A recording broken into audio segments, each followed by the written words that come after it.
બોર્ડની પરીક્ષાના પેપર ચકાસણીમાં શિક્ષકોની ભૂલનો મામલો, જેમાં રાજકોટના 63 શિક્ષકોને 92,000નો દંડ ફટકારાયો। બોર્ડના પેપર ચેકિંગમાં 10 થી 40 માર્ક્સની તેમણે ભૂલ કરી હતી।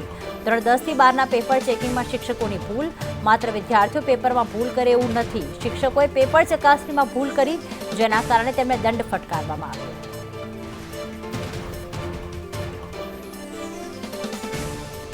તો આ શિક્ષકોને 92,000નો દંડ ફટકારવામાં આવ્યો છે। કુલ 63 શિક્ષકો હતી કે જેમણે બોર્ડના પેપર ચેકિંગમાં 10 થી 40 માર્ક્સની ભૂલ કરી હતી, જેના કારણે એના વિદ્યાર્થીઓ જે છે એમને ભોગ બનવું પડ્યું હતું। વિદ્યાર્થીઓના માર્ક્સ ઓછા આવ્યા હતા અને આખરે આ મામલો સામે આવતા જે 63 જેટલા શિક્ષકો છે તેમને 92,000નો દંડ ફટકારવામાં આવ્યો છે।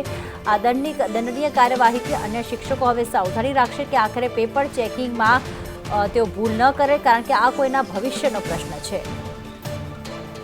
મયુર અમારી સાથે જોડાઈ ગયા છે। મયુર, પહેલા તો એ જણાવશો કે કઈ રીતે સામે આવ્યું કે આ જે શિક્ષકો છે તેમણે પેપર ચેકિંગમાં ભૂલ કરી છે? શું કોઈ વિદ્યાર્થીએ ફરિયાદ કરી હતી આ અંગે?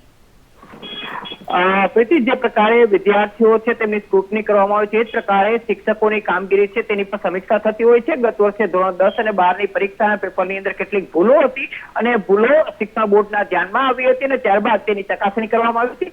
આ પ્રકારે 40 જેટલી ભૂલો સામે આવી હતી, જેમાં 63 જેટલા શિક્ષકો છે તેમને આ ભૂલો કરી હોવાની વિગતો સામે આવતા તેમને 92,000 જેટલો દંડ છે તે ફટકારવામાં આવ્યો છે। મહત્વની વાત એ છે કે કોઈને કોઈ વિદ્યાર્થી જયારે ભૂલ કરતો હોય છે ત્યારે તેના માર્ક્સ કાપી લેવામાં આવે છે અથવા તો તેને સજા કરવામાં આવે છે, પરંતુ આ વખતે પ્રથમ વખત એવું બન્યું છે કે શિક્ષકો છે તેની સામે આ પ્રકારની કાર્યવાહી થઈ છે। આભાર તમામ વિગતો માટે મયુર।